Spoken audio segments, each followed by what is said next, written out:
What is up, everybody? Welcome to Audacy's 49ers Web Zone No Huddle podcast. I am Brian Rennick. I am joined by Zain Nakfi. Al Sacco is on assignment today. We've got a game on Christmas Eve, Zain. The Commanders, the 49ers. We're going to get into that in a little bit. But first, how you feeling about this 49er team? Because the last time you were on, they had not yet won that NFC West division title, and now they have. I feels great, baby. It feels great. Yes. And I am fully on board this Brock Purdy hype train that you are captaining. Oh, captain, my captain. I'm fully on board. And I love it. Brock Purdy, passenger number 69 reporting. There you go. There you go. Duty. Reporting for duty. I love it. I love it. I just this, I know that you guys talked about that Seattle victory and them wrapping up the division, but I think that them wrapping the division up, if we take like a high level view about this, like I think that them wrapping that up so quickly is only going to benefit them, not because necessarily they're going to get a lot of rest. That's a byproduct of this, but this is extra reps for Brock Purdy in game situations that matter.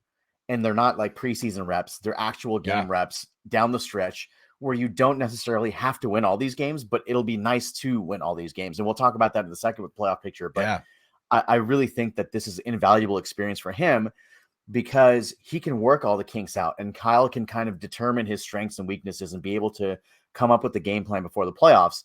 Add to that, guys getting healthy like Debo coming back, hopefully before the playoffs, if not the first game of the playoffs. You've got Javon Kinlaw, who is set to play this week for the first time in about 3 months. You've got Elijah Mitchell, who is on track to be also returning before the playoffs. So all of this happening right now, them wrapping up the division right now, really bodes well for all of that falling into place before the playoffs. And as a team getting healthy and going into the playoffs, that is a super dangerous thing, especially with the defense, playing the way that they are. And you add to that a hot quarterback, and look, on Sunday, we saw how things went. Sunday and Monday. Yeah. We saw how things went. And we saw the Saturday game with the Vikings basically almost blowing it. I looked at that and I looked at the game. I was like, all right, the Niners have the number 2 seed wrapped up, right? They're going to go to number 2. I look at the end of the day and somehow the Vikings have won, or Matt Ryan has lost another heartbreaking game, right? He just, oh my goodness. Poor Matt Ryan. They blew a 17-point lead to the Niners in the championship game in 2012. If you don't remember that, in Atlanta, they blew a 17-point lead where Kaepernick came back on them. Then the famous 28-3 against the Patriots. Now he is at the quarterback for the largest comeback of all time in NFL history. So it's not his fault. It's just funny that like he is kind of the common denominator. But when it comes down to it, like no team really looked that great this past weekend. There was no team that I looked at in the NFC at least and said, hey, they're not beatable. And I think you'll see teams kind of starting to either stagnate or come back down to earth. And the Niners at this point are ascending. And when you're going into the playoffs as an ascending team, that's a really tough out. And I guarantee you right now, nobody wants to play this 49ers team. Yeah. And I think the biggest storyline coming out of this weekend is the Jalen Hurts injury. He is going to miss the next game with a shoulder. I believe they called it a shoulder sprain. I don't think it's a separated shoulder, but it is his throwing shoulder. And as we know, as 49er fans, if your quarterback has a shoulder injury, not a good thing, right? Not a good thing. And so, I mean, that to me, like you said, we're going to look at the playoff picture in a little bit, but to me, the biggest threat in the NFC is the Eagles, right? Mm-hmm. Biggest threat to the 49ers, right? And arguably the biggest threat to everybody, but that's the one team where I'm like, I think they match up well. If you look at any other team that is currently qualified for the playoffs, right, through week 15 now, there isn't another team in the NFC that really scares me. And not even that the Eagles scare me, but the Eagles run game is really good. The 49ers run defense is the best in the NFL, but the 49ers do struggle against mobile quarterbacks or running quarterbacks. So that is something to keep in mind. But again, that shoulder injury that could linger, and that could really affect their playoff aspirations, if you will. But yeah, the funny thing about that Vikings game, that was on Saturday, and at one point, I think it was still in the first half, the Colts were up 33-0.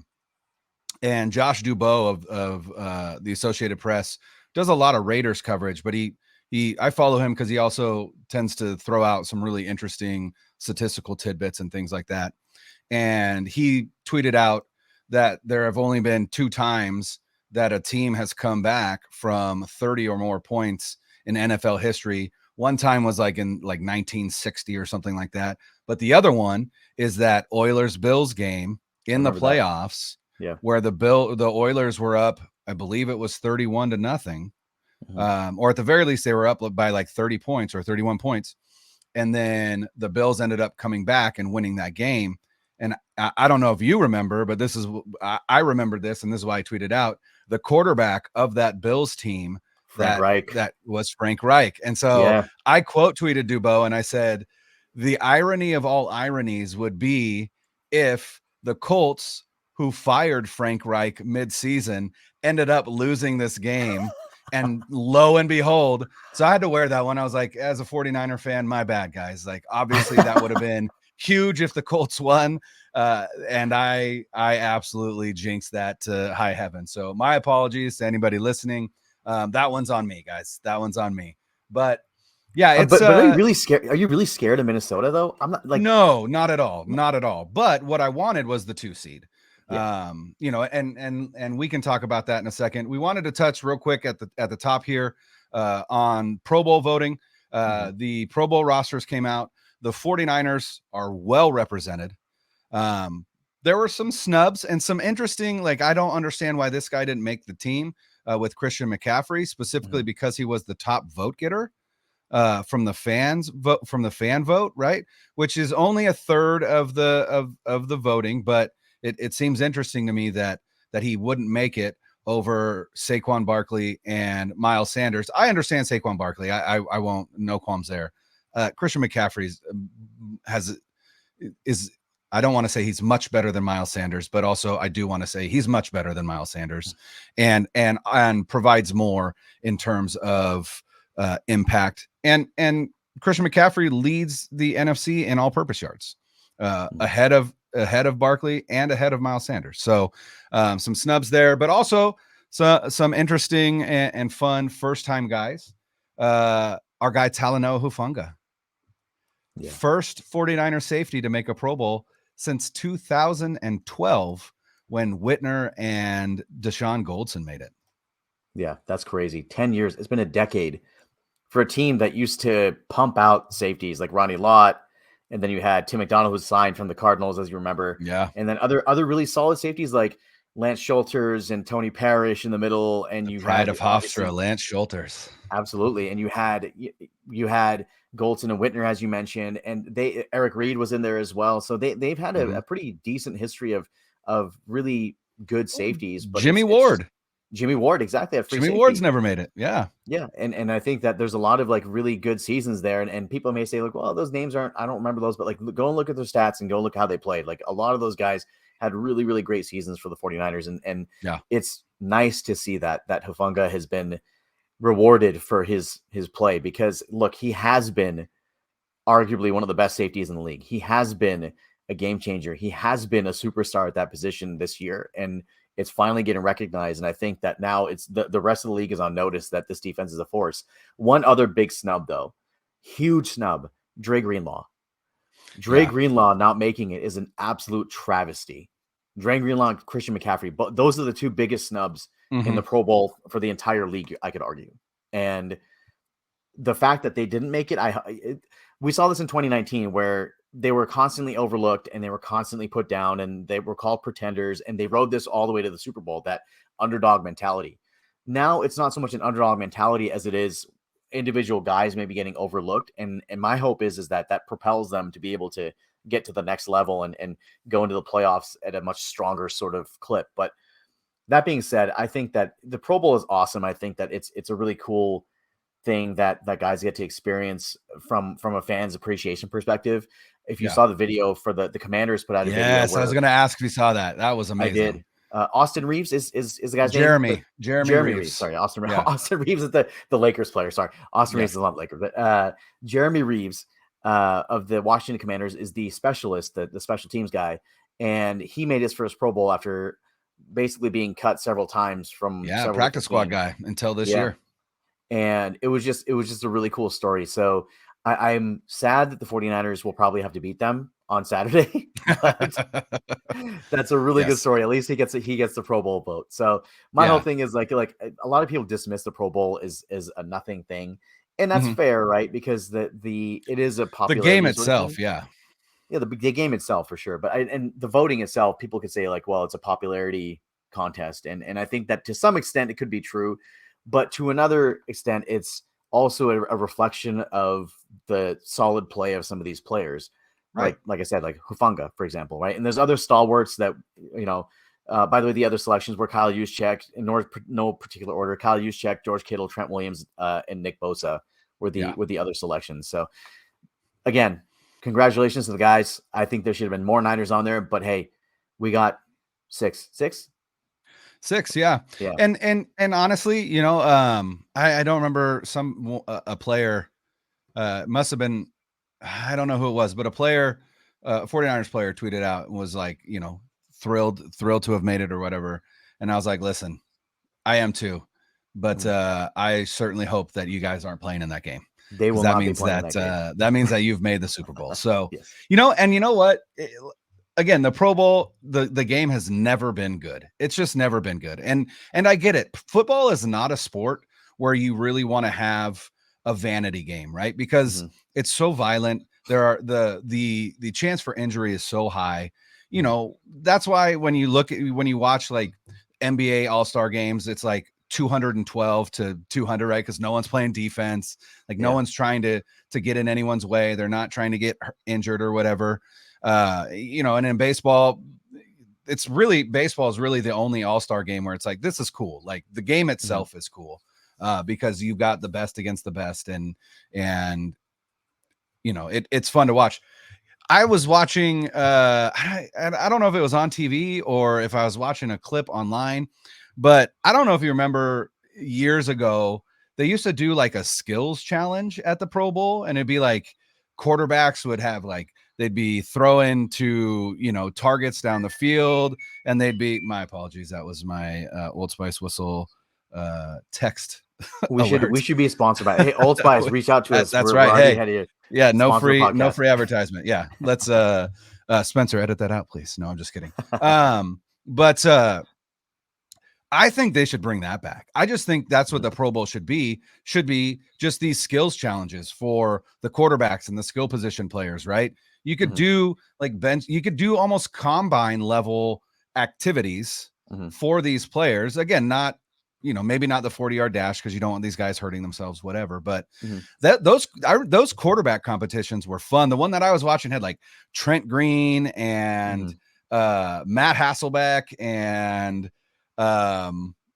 Mark Bulger. This is how old it was, and I can't. Those are the four that I remember. But I think that would be a lot more fun than watching what amounts to a two-hand touch or a flag football game, because I don't need to watch that, and most people don't, and that's the thing. That's why it's not popular. So, do you remember way back in the 90s, the mid 90s, when they had that like NFL quarterback club or whatever it was, and they would go to Orlando in the off season, and like guys, it would be Brett Favre and Steve Young and Jim Harbaugh was there one year, and Aikman was there, and Bledsoe, and all these guys would have the same sort of passing competitions, right? Where they would throw to moving targets and things like that. But it was just for the quarterbacks. And it was so cool because it was just, they were just having fun. And it was just like normal throwing drills. And like the only time they really exerted themselves was when they had the longest distance throw. The longest throw, it was. And it was fun. And they seemed to have a good time. And I wish the league would do that again and do that more. But I feel like things like that are few and far between, because if a guy gets hurt, there are no guaranteed salaries in the league. And I feel like if they guaranteed salaries, it would loosen up a lot of these restrictions for the athletes. Like if you're making tens of millions of dollars a year, are you really going to go ahead? I say there's one guaranteed contract in the NFL. There is one guaranteed contract in the NFL, and that's ridiculous. Awful. That's an awful one. But that being said, like these these I for one, I do like the Pro Bowl, but I just think that they're executing it wrong. And I've always liked the Pro Bowl. The reason why is this, and we will have a larger discussion on the Pro Bowl after the season once the 49ers are hoisting the Lombardi, and we can have Let's our go. post football season discussion about everything. But I will say this, that I remember when in the 90s it was, and I'm dating myself here, in the 90s when it was after the Super Bowl and it was in Honolulu. Like, even Yeah. here in California, the Bay Area, the weather is not great in February. It's Yeah. rainy and it's cold and it's dark at times. And you would go see a game in the middle of the day at 1 o'clock, and it's sunny and warm in Honolulu. And they're all wearing the Hawaiian shirts and it makes you feel good. And then it's Yeah. your last chance to see your favorite Right. players until basically the preseason. Yeah. Because at that time they didn't have access like the media access that we do now, where we can see them in OTAs and all that stuff. But Yeah. it was your last chance to see them in your team's helmet before the next season started. And if you were the Super Bowl champion, like the Niners were several years in the 80s and Mhm. 90s, it was like a victory lap for them. And it Right. was like the last time you'd be able to see your champion, Jerry Rice and Steve Young, before they went off for the offseason, and you wouldn't see them again until August when the preseason started. So Yeah. in that sense, it was nice because it was your last little fix of football before the end. And now they just totally ruined it. They took it out of Hawaii. Less Yeah. players played. They put it before the Super Bowl for some reason. So now, like, a lot of the best players don't even play because they play on the Super Bowl teams. Right. So I just think it's just poorly executed. But that being said, it is a cool honor to have because that means that you're Yeah. among the best at your position. Yeah. And for some people, those are contract escalators as well. Hey, if you make a Pro Bowl, you get this bonus or whatever. So it definitely matters. It definitely matters to the players. And I think more than anything, it's just the honor. It's just the honor of saying, hey, the fans and also my peers and those in the league thought that I was one of the better players at my position for this season, and that's cool. So, kudos to the six that made it. Bummed again for McCaffrey and Greenlaw, but as I said, hopefully they're not playing in that game anyway, because it means that they've made it to the Super Bowl.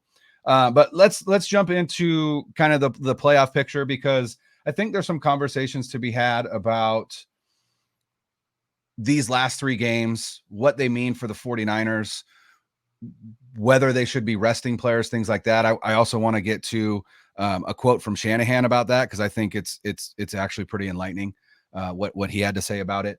But I'm gonna share my screen so that you can see it. We're not live streaming this episode, but we will put it up on YouTube for those to see it. But want to look at the playoff picture as it currently stands. And that's the thing is, obviously things can change and can change in a hurry. And the interesting thing about this playoff picture is this is from NFL.com, and you've got the Eagles, Vikings, and 49ers. They are locked in as the top three seeds.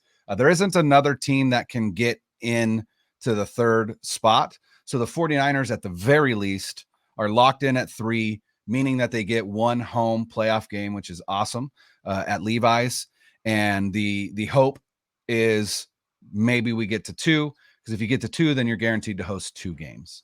But if you scroll down, it goes from 3 to 5, the Cowboys being 5. And the reason being is because whoever decides that they're ready to play good football and possibly win the NFC South will get that 4 seed, which is currently the Buccaneers at 6-8, just absolutely killing it. And it's really, I think, just the Panthers that can catch them at this point. I don't think the Saints can, and I don't think the Falcons can. So it's really just between the Bucks and the Panthers. And then you've got the Giants at 6, and currently the Commanders at 7. And the Giants and Commanders played. Was that Sunday night? It was Sunday night, right? Correct. Yeah. And the interesting thing about that game is they had played 2 weeks prior, and the Commanders had won, and then the Commanders got a bye, and then they came back and they played the Giants again. And you would think, hey, big advantage there. And it was not for them. For whatever reason, the Giants beat them. And so the Commanders really, that loss, it likely cost them a playoff spot, because here's the thing. There are 2 teams that are in the hunt right now at 7-7. The Commanders are 7-6-1. The Giants are 8-5-1. That's what it was. The Commanders and Giants, when they played the first time, they tied. That's what it was. They tied. Yeah. And so by virtue of that tie, the Commanders still have that 7 spot ahead of the Seahawks and the Lions, who are both 7-7. Now, here's where I'm at. The Seahawks play the Chiefs this week. Pretty sure they're going to lose. They're going to lose that. The Commanders play the 49ers this week. Pretty sure they're going to lose. Yes. Spoiler alert for the end of this episode. The Lions play the Panthers. And here's the thing. The Lions are hot right now. They're playing some of the best football in the NFL. They are on a 6-game win streak, I believe. They started this season 1-6. So they're 6-1 in their last 7, which is impressive. Their offense has been rolling. Their defense, which was historically bad at the beginning of the season, has really found its footing. And to me, between arguably the 4 seed, whoever wins the NFC South, the 6 and the 7 seed, I think I went on record the other day on Twitter and said I think the Lions are going to be the 7 seed in the NFC. I genuinely believe that. So this is where I wanted to have this conversation with you, Zain. The 7 seed plays the 2 seed.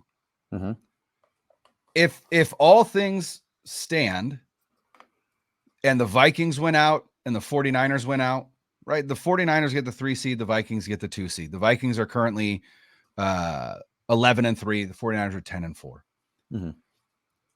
The Lions already beat the Vikings 2 weeks ago. Right. And they would play them again. The Lions are way better than the Vikings. They just are. So there's a part of me that's like, would it be better for the 49ers to just keep that 3 seed? Because I think it's almost certain that Vikings team is going to lose in the first round, in the wild card round. I believe it. I just don't think that they are not 11-3 good. And we saw that this past Saturday. I had the same feeling about them, that they have one and done written all over them. Which would mean that regardless if the 49ers win their matchup in wildcard weekend, they would host their divisional round game because the Vikings would be out of it.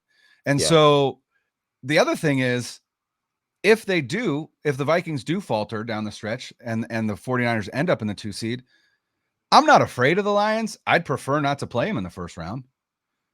I feel like Niners would be like Jared Goff. I mean, they've had his number. They've had Jared Goff's number. They have. And I'm not scared of them, but would I rather face the Giants or would I rather face the Lions? And I would much rather face the Giants, who are currently the 6 seed, and that's who the 49ers would play as the 3 seed. Also, so if you scroll down there, if you go to the bottom here, I feel like, so here's the other thing. If you go up a little bit up to the top there to 5 and 6. Oh yeah. I think that so basically the Giants can go no higher than 5, right? That's really what it is. They're either 5, 6, or 7. Right, because the Cowboys are 10-4 and the Giants are 8-5-1. The Cowboys currently hold the 5 seed. Correct. So they can go no higher than they can go no higher than 6 if that's the case. Actually, the Cowboys will not end up at 6 or 7. So but here's the Cowboys are playing the Eagles this week. Now, granted, Hurts isn't playing, but I believe in Gardner Minshew. I believe in Gardner Minshew for a long time. I pounded the table when there was talk of Deshaun Watson, prior to that trade. I actually put an article out on the web zone that said the 49ers should trade for an NFC South quarterback. And it was not Deshaun Watson. It was Gardner Minshew, who was playing for the Jaguars at the time. I really like Gardner Minshew. I believe in him. I think the Eagles could beat the Cowboys with Gardner Minshew at quarterback. That would put the Cowboys at 10-5 and the Giants there at 8-5-1. The Cowboys lost to the Jaguars. Yeah. If they lose out and the Giants win out, then yeah. So you're right. The Giants can get up to 5. You are correct there. So if that's so that may be the case. So we'll just assume that for simplicity's sake that they end Yeah, up at 6 or 7, right? for sure. So Giants end up at 6 or 7. Washington and Detroit battle it out for the last spot. I am with you. I think Detroit gets in because I think Washington loses to the Niners this week, and I think that will basically be a huge blow to them. Seattle will most likely lose to the Chiefs, and they're basically on the That brink at that feels, point. yeah, Like they would have to win out and get help to get in at the end of the season. So that's I don't know if that's going to happen. I don't know if they'll get the help that they need. They may win out the last 2 games, but I don't think they'll get the help that they need.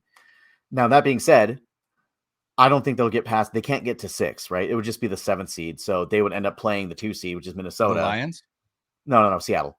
Oh, They Seattle. can't Sorry, get yeah, anything past 7, right? So it's either Seattle or the Lions. Really, in my mind, that's in the 7 seed. I don't really think Washington's going to be there by the end of the season. So you're looking at a situation where you kind of just mentioned, right, where it's Minnesota and the Lions for like 2 versus 7, and at that point, it doesn't matter whether the Niners are the 3 seed or not, because then if Minnesota loses, you get your 2 home games, and right, it doesn't nothing matters.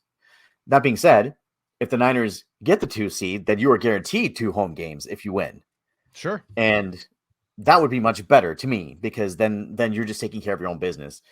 But again, it really depends on what happens with Minnesota, what happens with the Niners, and how they approach the rest of the season, which kind of gets us into what I wanted to discuss next was Kyle Shanahan's attitude towards the rest of the season and what it's going to be. yeah, And in his press conference today is Thursday, mm-hmm. and in his press conference today, he kind of indicated that they're foot like pedal on the gas. They're not letting Yeah, up, and they're not going to let up this season. And I think that's probably the best way to go because you don't want your team going into the playoffs. Number one, backing into the playoffs with several losses, and number two, not having really played hard football in over a month because you can't right. just turn it on and off like a switch, right? They're not robots. They have to have some sort of momentum. So I like the idea of them trying at least to see this through and try to win every game that they can. Would I prefer that they lost one of these just so they can start a mini win streak again? I mean, that wouldn't be the worst thing in the world, right? Like if they just get that loss out of the way and just go into the playoffs fresh. But who knows, right? And I think that the way that it's lined up and the job that Kyle has done with this team has set them up so well because right now they essentially control their own destiny in terms of what they do. Granted, you may need some help from Minnesota to lose a game and take the number 2 spot, but at that point, like to what we just mentioned, I don't think it matters because no matter what, Minnesota looks like a one and done, and the Niners can go no lower than 3. So Yeah, one home game for sure. Hope for more than that. yeah. It's interesting, this will be the third time that Kyle Shanahan has led the 49ers to the playoffs. And the first 2 times, even 2019, when they started 8-0, finished that season 13-3 as the 1 seed, it still took till week 17 and that game up in Seattle for them to clinch the division and the 1 seed. If they lost that game, they would have lost the NFC West, would have been 12-4, and they would have been the 5 seed because they finished second in the NFC West. And then last year, it took until week 18 and that victory against the Rams for them to get in the playoffs. So this is the first time in Kyle Shanahan's head coaching career that he has clinched a playoff spot with games to play. And not only with games to play, with 3 more games to play. They were the first team in the NFL to clinch a playoff spot and to clinch a division title by way of playing on Thursday, which, hey, kudos to them. Because again, you did it playing the guy that started the season as QB3. Like, I mean, just the coaching job, we've talked about it already. I think Kyle Shanahan is the coach of the year. I don't think he'll get it, but I have no qualms saying that he deserves it. So he went on KMBR on the Papa and Lund show. Or no, sorry. It's not that anymore. It is Tolbert and Copes, right? Tom Tolbert and Adam Copeland. And he said that the question of do you rest players going into the playoffs, right? Now that you've clinched a spot, like football's a violent game, injuries happen. Do you play it safe so that you enter the playoffs with everybody healthy, with your full complement of players? And Shanahan said that this was his quote. He said, "I could totally understand it if we were playing a 7-game series, but I can't understand it for a 3.5-hour event. And it's only one shot. And just in my experience over the years, guys that have gotten hurt at the end that we've rested or that have been on IR, you bring back for the playoffs. Those are usually the guys that hurt you at first because they're just rusty and they haven't done much." Yep. I've watched just talking to guys. Lynch talking to Tony Dungy last week. They used to do this with Peyton all the time. He said some of the biggest mistakes when they rested their guys struggled. And then he brought up his dad, which I thought was interesting. And he said, I know watching my dad, and I think it was 95, they were 13-3, clinched the division, rested their players for 3 weeks, and they opened up the playoffs versus Jacksonville, who was a second-year expansion team, and they lost. I think it was 30-27, and that was maybe their best team. They went on to win the Super Bowl the next 2 years, but I still believe they should have had 3 in a row, and I think it goes all the way back to resting the players.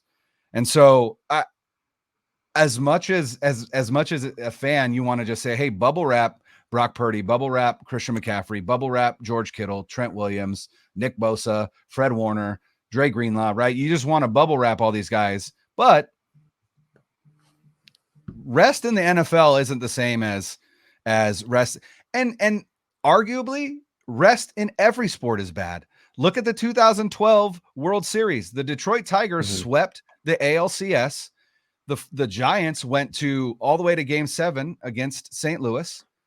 And then the Tigers were overwhelming favorites. They had Justin Verlander. They had Max Scherzer. They had Anibal Sanchez. They had Miguel Cabrera. They were Doug Fister, right? They were by far and away the more talented team. They got swept in the World Series because they were rusty. Yeah. So no, I don't think that rest is what they should do. And then not only that, but like we said earlier, there are still things to play for. The 2 seed is in play. It's very much in play. And so you want to guarantee as many home games as you can. And you can't just think to yourself, well, these Vikings, they're kind of frauds. Like we could say that in front of this microphone, right? But they're not saying that in Santa Clara. Kyle Shanahan's not thinking, we don't need to win out because Minnesota's gonna falter, right? But here's the thing: if Minnesota loses one game, San Francisco still has to win their next 3 in order to get that 2 seed. Because if San Francisco loses another game, then they're back to being 1 game behind. So, and I don't think Minnesota's going to lose 2 of their next 3. I do think they're going to lose 1, but not 2. So there are things to play for. And I just don't think that resting your guys is the right call. And I don't think that they're going to do that either. Yeah. I think that like when it comes down to the whole Minnesota angle and what they want, look, what it is this, it's if everything remains how people may think it remains just because of seeding purposes and strength of team and things like that, and they feel like Minnesota is better than whoever the 7 seed will be, and Minnesota wins and the Niners win their first game. And it's at that point in the division round, it's 2 versus 3, right? Then you go to Minnesota at that point. So getting the 2 seed, not worried about that. I'm not worried. I'm also not worried about that either. But that being said, getting the 2 seed ensures that if that does happen, where both the 2 and 3 seeds win their respective games in the wild card round, you get that game here, right? And that's what we've been like pounding the table for this whole time, is that you don't have to travel then until a potential NFC championship game. And Lord knows what's going to happen with Philly, because they've been soaring high all season long and nobody's been able to touch them. They have not, and they looked a little bit shaky. Except for the Commanders. Except for the Commanders. They looked a little bit shaky, and now Jalen Hurts is out for at least 1 game, and we're going to see what happens with them. But again, if you position yourselves correctly here, then you allow yourselves the ability to be able to control a lot of what happens in the playoffs by virtue of just being at home. And there's only, at that point, if you're the 2 seed, there's only 1 team that you would be traveling for, and that would be a potential championship game to Philadelphia with the Eagles. Right. And that is probably the toughest matchup anyway. So again, super bummed that the stupid Colts couldn't hold a 33-point lead, which sounds Outrageous. ridiculous, Outrageous. outrageous. And it took the largest comeback in NFL history for that to happen. But I will say this, Brian, that this sort of thing happens once every 30 years or so, right? The Frank Reich comeback was in 92. Yeah. And literally 30 years ago. It was 30 years ago. So that doesn't happen very often, right? And the last one was the 1960. So yeah, 32 years, right? Right. So It's a I'm not once every saying 30-year phenomenon. right. So you could I'm glad that they got it out of the way during the regular season because it's not going to happen in the playoffs, right? That's my irrational fan thought of the evening here. But I think that when it comes to the way that they approach this in the rest of the season, as we kind of shift towards previewing this game here, this is the best defense that the Niners have faced thus far. And the Commanders' defense it looks like they're going to Chase Young back. They are a top 10 defense, both against the run and against the pass. They do not score a lot of points, but I will say that I believe it was in 10 of the games that they played this season, they've allowed their opponent to score 20 or more. And the Niners allowing 15 and a half a game, right? Like you really just need to get to 20 with this defense. Yeah. And I do think that they can get to 20. And I think that this will be one of those games where I do the one thing I want, Brian, and we can't control any of this, right? But the one thing I want is I either want the Niners to, if you're going to win by a lot. If you're going to lose by a lot. I don't want any nail-biting games down the stretch. These last 3 games, I don't want any nail-biters, right? Either blow them out or get blown out. It doesn't matter to me. Either way. Like I hope they win, all of them, and I hope they're all blowouts. But the last thing I want is an overtime game or 3 games that go down to the last drive of the game. I don't want that because I want them to be able to at least somehow be able to play their players, but also get them a chance to rest, especially in the last game of the season against Arizona, who will most likely be starting either their QB2 or QB3 in that game. Yeah. So that's a prime rest game for the Niners. And I hope that everything's wrapped up by then because we'll know if they just keep trading wins with Minnesota at that point, we'll know. And if Minnesota's already won that day, then we'll know that the Niners are the 3 seed and that Kyle could rest everybody. But I don't want this to be a close game. I want the Niners I want them to blow them out. Yeah. Do I think that's going to happen? Probably not, because this is the best defense that they faced. And Terry McLaurin is an absolute stud. And their quarterback position has been in flux with Taylor Heineke and Carson Wentz, and they haven't really been able to decide. So is it Wentz or Heineke this week? Who is it this week? It's Heineke. It's Heineke this week. Okay. Yeah. So I think it's Heineke going forward unless he gets injured. I feel like Rivera said that already, that it would be Heineke's job moving forward unless, of course, injury.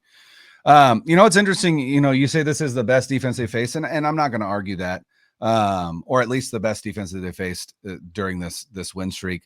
But in terms of DVOA, they're still below Tampa Bay. Tampa Bay is 9, Washington is 10. The problem with Tampa Bay was they were pretty injured going into that game against San Francisco, and then lost Vita Vea, which just opened the floodgates for them. Washington is 10th in overall defensive DVOA.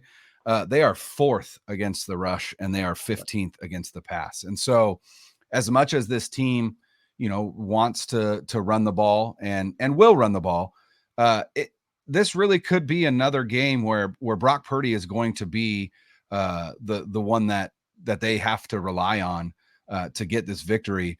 And if Chase Young does come back, that's a little scary, right? They've got a pretty ferocious defensive line. This is the biggest test that this offensive line will have.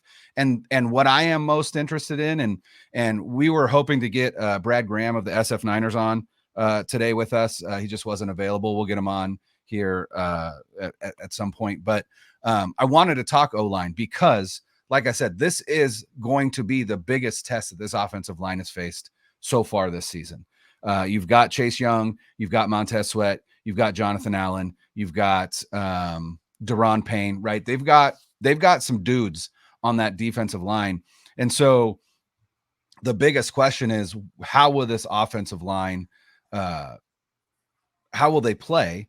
How will McGlinchey and Williams play against Sweat and Young if Young is on the field? Mike McGlinchey versus Chase Young scares the shit out of me. Yeah. So, that's terrifying. But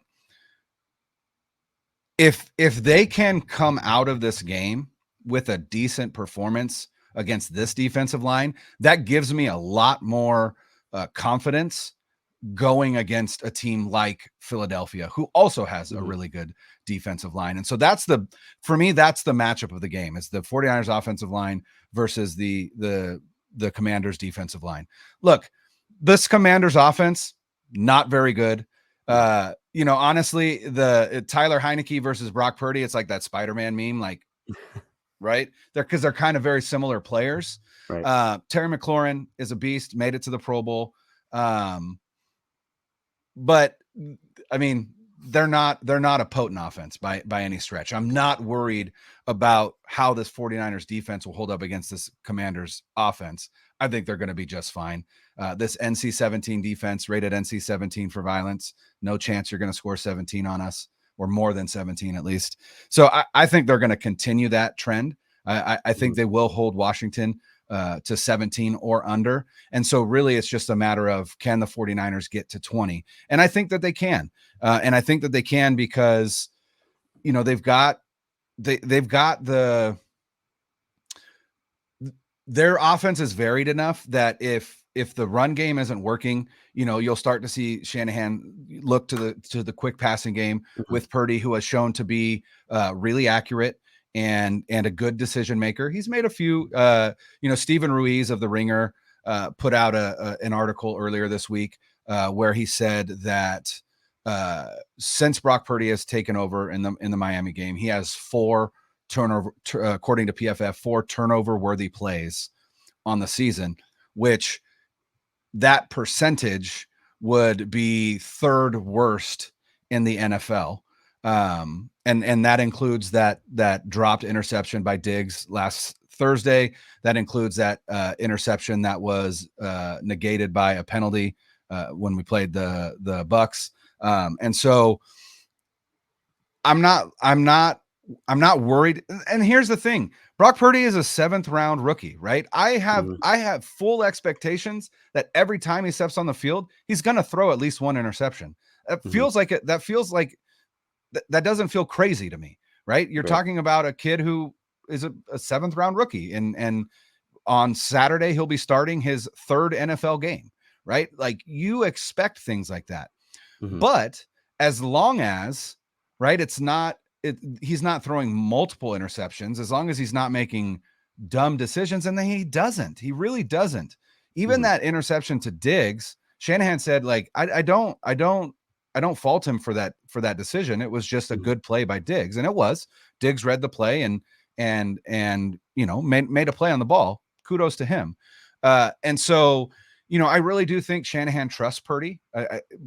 Maybe even more than Jimmy Garoppolo. I don't know. He's dialing up more for Purdy than he did for Garoppolo. He trusted Purdy to on 3rd and 1. He trusted Purdy with a naked rollout where basically on that play, if it's not there, then you run. And he did. Oh, that's right. Yeah. And he did it the previous game too with Kittle, and towards the end of the game. And it was, I think that I agree with everything that you're saying, right? I think that Brock Purdy, he will make his share of mistakes, and he will make his share of boneheaded plays. But I think what's missing is context here. The context is that, number one, like you said, 7th round pick, Mr. Irrelevant. He was a 7th round pick for a reason. And the second thing is that people neglect the fact that the defense is also paid to stop the offense. Sure. That's literally their job, right? Yeah. The other defense is paid to stop the offense. So yes, they will force the offense into those plays every once in a while. And the fact that Brock Purdy has a poor percentage in turnover worthy plays, hey, you know what? That's great. But the fact of the matter is that he's still not turning it over. They're not turning into turnovers. If you break down film, like Patrick Mahomes, there was a point where he was leading the league in turnover worthy plays. Did it matter? It didn't matter at that point. Nobody cared about that because they care about the plays he's making. So I think a lot of that, they're nice stats and cool to talk about for us that create content, but a lot of that stuff is just like, the players don't care about that. They care about the plays that he makes. So I'm with you. I think that the offense of the Commanders won't be enough. It'll be a signature Kyle game where he calls a lot of short, quick passes to neutralize that defensive line. they don't. I don't think they blitz a ton because they get a lot of pressure up front with the 4. Yeah. So you'll see a lot of probably soft coverage from them and a lot of gaps, especially dump offs to McCaffrey, and he's been a focal point. And ever since he's come to this offense and really gotten into a rhythm, they've looked completely different, and they've looked like they have some sort of flow now, whereas before They've they looked scored a lot very 27 points a game they're aaverageing with McCaffrey. Exactly. So as we're up against it here, I'm going to make my pick, and I'm going to say the Niners win this, and I'm going to say that they win this 24-13. Awesome. I also am picking the 49ers. Again, I'm going to spoiler alert, everybody. Next week, I'm also going to pick the 49ers. And the following week, I'm also going to pick the 49ers. So just know that going in, right? I'm just going to keep my pattern. I'm going to pick them for every game this season. I got to ride that train further. But I agree. I think I like I said, I'm not afraid of this Commanders offense scoring enough to win this game for them. I do think that they're going to hold this 49ers offense to less than their scoring average over this winning streak, which again is 27 points. Over their last 5 games, over their last 6 games, they've allowed 20, 20, 13, 10, 21, and 20. It's pretty consistent. So they allowed 20 to the Vikings. They allowed 21 to the Eagles, 10 to the Texans, 13 to the Falcons, 20 to the Giants, and then 20 again to the Giants. If that Giants team can score 20 points on this Commanders defense, I have no worries that the 49ers can't do it. And like I said, as long as they get to 20, I think they win this game. And so that is what I'm going to predict, that the 49ers win this game 20, and I'm going to use your same score. I think the Commanders score 13. So I think the 49ers win this game 20-13, and they are just that one step closer to the postseason. And hey, we'll see. The Vikings, who do the Vikings play this week? They play where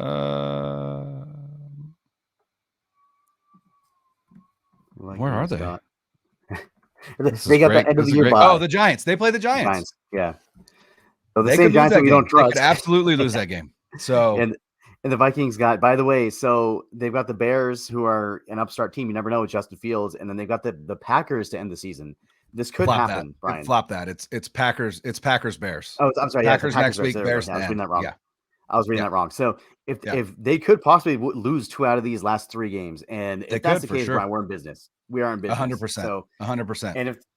And if they lose out, then the Niners are in complete business. But for sure. before we get out of here, non-football thing, big news for Bay Area sports fans. Oh God, I don't even want to talk about this, man. let's time box this, because we are a little bit over. Let's time box this to 2 minutes of thoughts. All right. Carlos Correa. Yes. Carlos Correa has an agreement in place, flies to San Francisco, flies his family here. They're waiting in the hotel. He's getting dressed for the press conference. He was house shopping in the Bay Area on Monday. The Giants inexplicably put out a press release saying that the press conference is delayed. And at that point, the antennas go up. We're like, uh-oh, what's going on here? And later on that same evening, we got the tweet from Mr. Heyman, John Heyman, who is public enemy number 1 amongst Giants fans.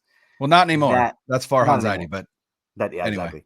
That Carlos Correa has reached an agreement with the New York Mets, and that's why Al's not here, right? Because he's celebrating out with Carlos Correa in New York right now. That's what he's doing. And Judge and Rodon and Aaron Judge and Rodon. Absolute horse crap maneuver by the Giants to leave Carlos Correa hanging, leave their fans hanging, and then Farhan Zaidi puts out this tepid statement that, there was a difference of opinion about the physical and that we wish them the best. You signed Tommy La Stella, who was injured, and you didn't care about his physical, and you signed him.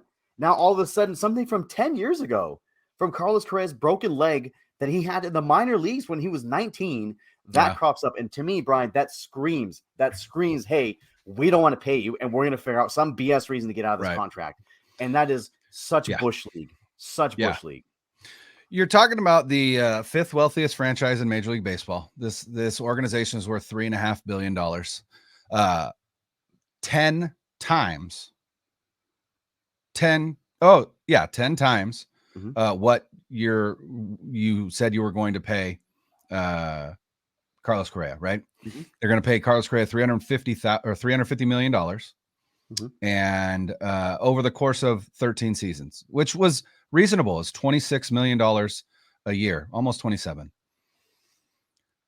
This is the same organization that signed Buster Posey to an 8-year contract 2 years after he suffered the same exact injury that Correa did as a 19-year-old in the minor leagues.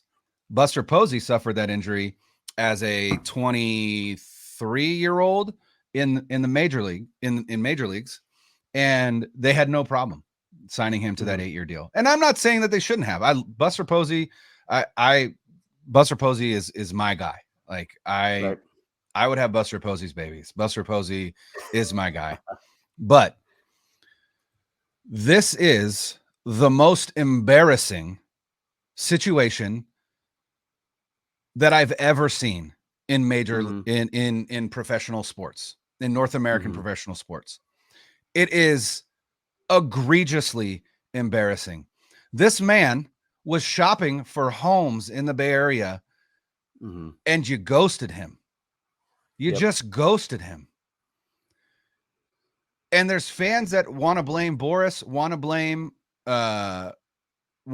Correa. No, this is nobody's fault but Giants ownership and Farhan Zaidi, the president of baseball operations. Now, it could be that the ownership got cold feet, but Farhan Zaidi is the face of ownership. That's his role. That's what he signed on for. He's the one that's going to take the abuse. This is now an unmitigated disaster for the Giants. They thought attendance had started to go low after from 2019. Now it's going to be an absolute ghost town in Oracle. And you know what? They deserve it. They are not getting a single penny from me this season. I am absolutely disgusted. There's a part of me that's like, I'm ready to move on and start to become a fan of a different franchise. I don't know that I can actually do that. I've been a Giants fan from the womb. My license plate is right there. But even as a fan, I can say my organization is an absolute joke right now. And it is infuriating as a fan. It is demoralizing as a fan. And I mean, I lost sleep and it pisses me off that that's the case. Like, it's almost embarrassing to me that I allowed this stupid ass baseball team to put me, like, quite literally. I was on Twitter when that news broke. I had a meltdown in real time. I did not get to sleep that night till like 3:30 because I was so angry. And then woke up the next day, still pissed off for the rest of the day. And to be perfectly honest, I'm still angry. And it's just, like I said, it's embarrassing. And it's comically bad. It's comically bad. Like, and they haven't said a goddamn thing. Like, no, Boris has just been like Boris has put out video after video. What are we doing? About like, oh, this happened, pathetic. and he was dressed. And I think that, like, even if people are blaming Scott Boris, it's like, oh, well, he's gaslighting. If he was, the Giants need to come out and they need to say, like, hey, this guy's actually not telling the truth, and this is actually what happened. They're silent. They're quiet. They are operating like the Oakland A's, right? Like, I used to be an A's fan, right? And the reason why I stopped being an A's fan was not because of like, the perennial revolving door talent and they don't want to pay their players. No, it's because they will not commit to the city of Oakland. They will not commit to the East Bay, which is where I live, and they will not commit to keeping that team in my home. So I will not commit to them until a shovel is in the ground at Howard Terminal. I will not commit back to the A's. That was it. And I always followed the Giants. I was never like a hater. I wasn't one of those people that like hated the Giants. Always loved the Giants. Always followed them. But I was one of those people that was like, oh, well, I'm not going to change teams, right? I can't.